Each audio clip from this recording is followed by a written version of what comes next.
नमस्कार साथीहरू, MH academy च्यानलमा तपाईहरुलाई हार्दिक स्वागत छ। साथीहरू, हामी प्रिभियस लेक्चरमा मेटेरियल कस्टिङको भ्यालुएसन अफ मेटेरियल रिसिटको बारेमा कुरा गरेका थियौं कि जब मेटेरियल हाम्रो गोडाउनमा आइपुग्छन् र त्यो मेटेरियललाई जब हामी स्टोरमा इस्यु गर्छौं त्यो कुन प्राइसमा इस्यु गर्ने भन्ने कुरा कसरी निकाल्ने त भन्ने कुरा हामीले प्रिभियस लेक्चरमा डिस्कस गरेका थियौं र त्यही क्वेशनमा त्यही कन्सेप्टमा आधारित हामी आज एउटा क्वेशन गर्नेछौं र त्यसपछि हामी अगाडिको कन्सेप्टहरु डिस्कस गर्नेछौं। ठीक छ, आज हामी एउटा क्वेशन गर्नेछौं त्यही भ्यालुएसन अफ मेटेरियल रिसिट वाला। यहाँ तपाई क्वेशन नम्बर 6 हेर्न सक्नुहुन्छ। ल आज हामी यो क्वेशन गर्छौं। क्वेशन नम्बर 6 पढ्नुहोस्। An invoice in respect of consignment A and B provides the following information. Chemical A 10,000 kg at the rate of 10 per kg कति 1 लाख रुपैयाँ र chemical B 8,000 kg at the rate of 13 per kg 1,04,000। ठीक छ, भनेपछि तपाई 10,000 kg किन्नु भएको छ केमिकल A कतिको दरले 10 को दरले, अनि टोटल ब्याग कति छ उसको 1 लाख। त्यस्तै 8,000 kg तपाई केमिकल B किन्नु भएको छ 13 का दरले र 1,04,000 चाहिँ यसको टोटल उ छ कस्ट। ठीक छ, त्यसपछि तपाईले कस्टम ड्युटी तिर्नु भएको छ। कस्टम ड्युटी तपाईले A को लागि 5,000 र B को लागि चाहिँ 8,320 रुपैयाँ तिर्नु भएको छ। ठीक छ, अनि तपाई भ्याट पनि तिर्नु भएको छ। भ्याट चाहिँ A को लागि 13,650 रुपैयाँ तिर्नु भएको छ र B को लागि चाहिँ तपाई 14,602 रुपैयाँ तिर्नु भएको छ। ठीक छ, त्यसपछि तपाई ट्रान्सपोर्टेसन अप टु फ्याक्ट्री भनेको छ है। Transportation up to factory package. अब package transportation up to factory भनेको यहाँ 3,840 रुपैयाँ तिर्नु भएको छ र त्यसपछि प्याकेज चाहिँ तपाईको A को 1,500 र B को चाहिँ 1,800। तर A को जुन छ त्यो चाहिँ नन रिटर्नेबल हो र B को चाहिँ रिटर्नेबल हो। अब मैले प्रिभियस लेक्चरमा भनेको थिएँ कि नन रिटर्नेबल को चाहिँ के ट्रिटमेन्ट हुन्छ र रिटर्नेबल को चाहिँ के ट्रिटमेन्ट हुन्छ भन्दाखेरि यदि तपाईलाई थाहा छैन भने तपाई मेटेरियल कस्टिङको प्रिभियस लेक्चर हेर्न सक्नुहुन्छ है। र एउटा कुरा मैले तपाईलाई रिक्वेस्ट गर्न चाहे कि यदि तपाई अहिलेसम्म च्यानललाई सब्स्क्राइब गर्नु भएको छैन भने प्लिज च्यानललाई सब्स्क्राइब गर्नु होला र यदि तपाईलाई भिडियो मन पर्छ भने प्लिज साथीभाइहरुलाई शेयर पनि गर्नु होला। त्यसपछि यहाँ के भन्न छ अरु, a shortage of 500 kg in chemical A and 320 kg in chemical B is noticed due to normal breakage। यो के हो? Normal loss. यो के हो? Normal loss. कति रे? केमिकल A को 500 र केमिकल B को 320। ठीक छ, त्यसपछि you are required to determine the rate per KG. हामीले के निकाल्न भनेको छ? रेट पर केजी भनेको कस्ट पर युनिट निकाल्न भनेको छ। For each chemical assuming a provision of at the rate 2% for डिटेरियोरेसन।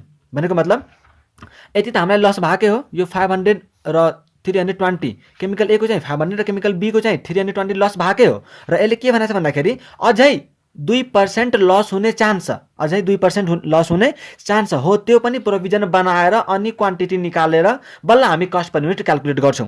ठीक छ, र मैले यो क्वेशन सल्भ गरिदिन्छु र तपाईलाई म एउटा होमवर्क पनि दिन्छु। त्यसको फोटो चाहिँ मैले तपाईलाई टेलिग्राममा एमएच एकाडेमी भनेर ग्रुप छ त्यहाँ चाहिँ मैले शेयर गरिदिन्छु र तपाईहरु त्यहाँबाट क्वेशन हेर्न सक्नुहुन्छ। ठीक छ, अहिले हामी यो क्वेशन गर्छौं। Question number 6। Question number 6। ठीक छ, ल हामीलाई के निकाल्ने हो रे? Statement of cost per unit. Statement of cost per unit. Statement of cost per unit.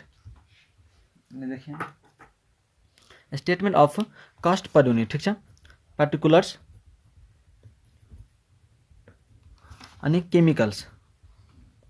हामीले दुटा केमिकल्स ल्याएको छौं, एउटा ए र एउटा बी। ठीक छ, यति हो। अब हामीले सुरुमा हामीलाई त परचेज कस्ट क्वेशनमै दिएको छ। परचेज कस्ट क्वेशनमै दिएको हो भनेपछि हामीले के लेख्छौं? Purchase cost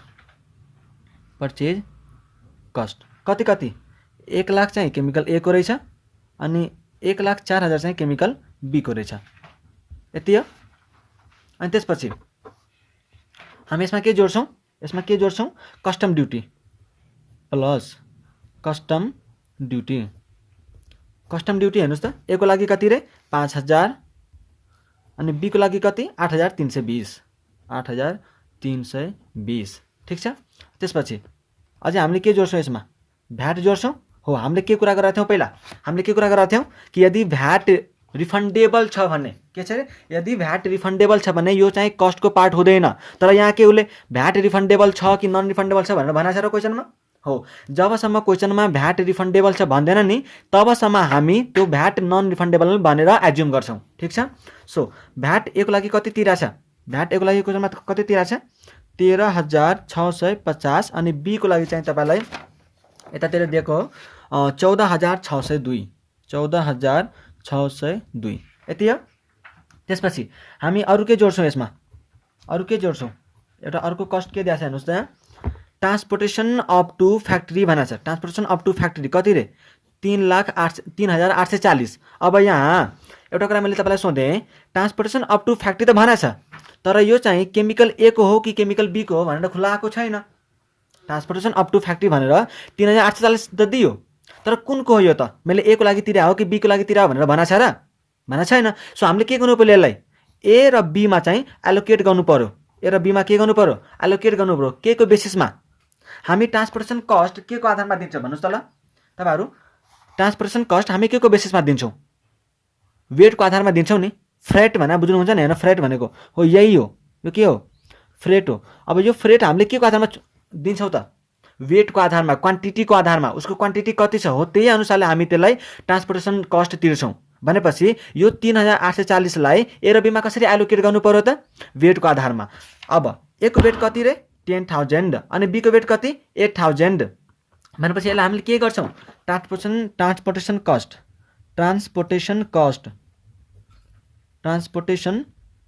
cost. अब एमा कति आउने भयो, एमा कति आउने भयो टोटल कस्ट कति 3,840 इन्टु ए को क्वान्टिटी कति छ 10,000 डिभाइड बाई टोटल क्वान्टिटी कति 18,000 यति हो। यसको लागि कति आउँछ त्यो मैले अहिले क्याल्कुलेट गर्छौँ हेर्नुहोस् त 3,840 इन्टु 10,000 डिभाइड बाई 18,000 कति आउने भयो 2,133 यति हो। अनि त्यसपछि यसको चाहिँ कति आउनु भयो त बी को 3,840 इन्टु 8,000 डिभाइड बाई 18,000 यति हो। कति आउँछ 3,840 इन्टु 8,000 डिभाइड बाई 18,000 भनेपछि 1707 यसलाई गरिदिउँ हुन्छ ल यति भयो। अनि त्यसपछि अर्को कस्ट हामीले के जोड्छौँ यसमा, अर्को कस्ट हामी के जोड्छौँ यसमा, अरू के भनेको छ हो प्याकेज खर्च के भनेको छ प्याकेजको खर्च हामीले कुरा गरेको थियौँ नि कन्टेनर भनेर हैन, प्याकिङ खर्च हो त्यो त्यही हो यो चाहिँ प्याकेज। यसलाई हामीले प्याकेजिङ भनेर लेख्छौँ, प्याकेजिङ एक्सपेन्सेस के लेख्छौँ प्याकेजिङ एक्सपेन्सेस। अब प्याकेजिङ एक्सपेन्सेस के छ हेर्नुहोस् त यहाँ दुईवटा, ए को जुन छ त्यो चाहिँ नन रिटर्नेबल हो, बी को चाहिँ रिटर्नेबल हो। ए को के अरे नन रिटर्नेबल र बी को चाहिँ रिटर्नेबल। हामीले के कुरा गरेको थियो प्रिभियस लेक्चरमा कि नन रिटर्नेबल चाहिँ मात्रै हाम्रो कस्टको पार्ट बन्छ, रिटर्नेबल चाहिँ हाम्रो कस्टको पार्ट बन्दैन गरेको थियौँ नि। अब नन रिटर्नेबल ए को लागि ए को त नन रिटर्नेबल हो भनेपछि यसमा टोटल 1500 को 1500 आउने भयो। तर बीमा चाहिँ हाम्रो के हो त रिटर्नेबल हो भनेपछि हामीले पुरैको पुरै 1800 को 1800 रिफन्ड गरिदिन्छौँ भनेपछि यसमा त कस्ट नै आउने भएन। त्यसपछि अब यति जोडिसकेपछि हामीसँग कुनै अरू कस्ट छैन। सो यो चाहिँ हाम्रो के भयो त टोटल कस्ट यसलाई मैले ए भने अब टोटल कस्ट कति छ हेर्नुहोस् त 1 लाख प्लस 5,000 प्लस 13,650 प्लस 2133 अनि प्लस 1500 कति आउने भयो यो चाहिँ 1,22,283 यति हो। त्यसपछि 1,04,000 बी को अब क्याल्कुलेट गर्नु 8,320 प्लस 14,602 प्लस 17,07 अनि अरू चाहिँ छैन भनेपछि 1,28,629 यति हो।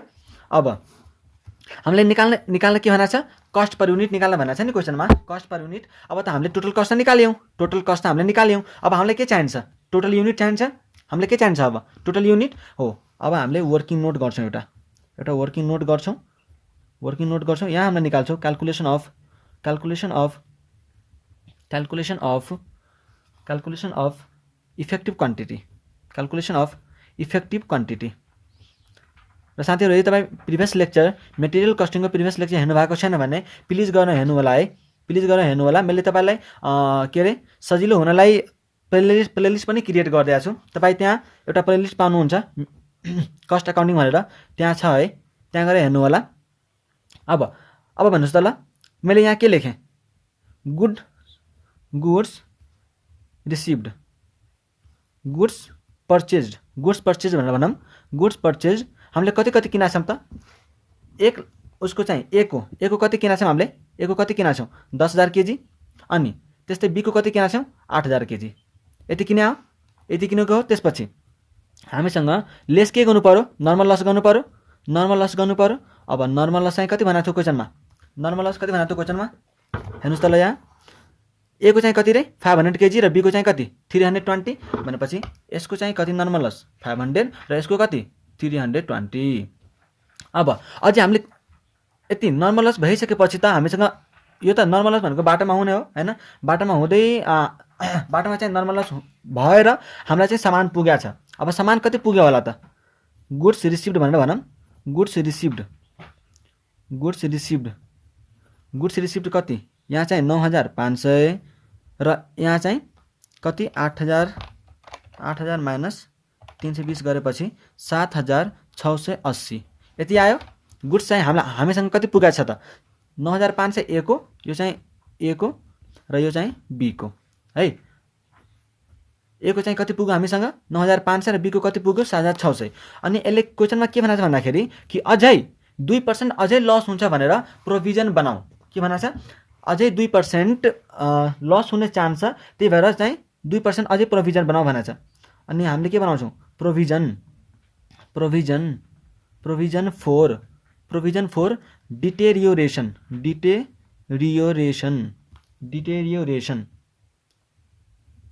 यति लेख्छौँ। कति पर्सेन्ट भनेको छ? 2% भनेको छ। भनेपछि 9,500 को 2% 190 यो चाहिँ घटाउनु पर्यो। अनि त्यस्तै यहाँ 7,680 को 2% भनेपछि 154 मैले भनेलाई 154। ठिक छ। अब तपाईसँग इफेक्टिभ क्वान्टिटी कति हुन्छ? इफेक्टिभ क्वान्टिटी है। इफेक्टिभ क्वान्टिटी कति रे? 9,500 बाट 190 घटाएर कति आउँछ? 9,310। अनि त्यसपछि यता कति आउनु भयो? 7,680 माइनस 154 कति आउँछ यहाँ? 7,526। यति हो इफेक्टिभ क्वान्टिटी भनेको हो। अब यही इफेक्टिभ क्वान्टिटी हामी के गर्छौँ? यहाँ लेख्छौँ। अब यहाँ के गर्छौँ हामी? इफेक्टिभ क्वान्टिटी भनेर यहाँ लेख्छौँ। इफेक्टिभ देखिरहेछ नि है? देखिरहेछ नि हो। इफेक्टिभ क्वान्टिटी भनेर यसलाई हामीले बी मान्यौँ। अब यसको कति रे? 9,310। अनि यसको कति? 7,526। अब हामीलाई निकाल्नु के छ? कस्ट पर युनिट, कस्ट पर केजी। अब केजीमा हामीलाई थियो, त्यही भएर कस्ट पर केजी भनौँ हैन? कस्ट पर केजी यसलाई हामीले भन्छौँ ए divide by be. Total कस्टमा total युनिटले divide गर्यो भने एउटा कस्टको पर केजी कस्ट आउँछ।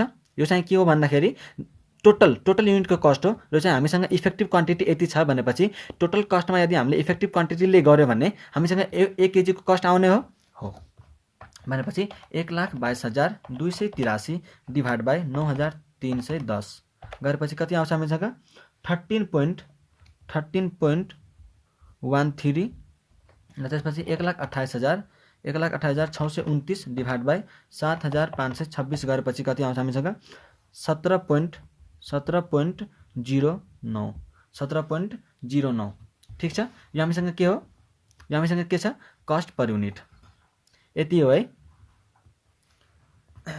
देखिरहेछ तपाईँ? अब चाहिँ लेख्न सक्नुहुन्छ है। अब तपाईँ लेख्न सक्नुहुन्छ। यसलाई भिडियो पज गरेर लेख्नु होला।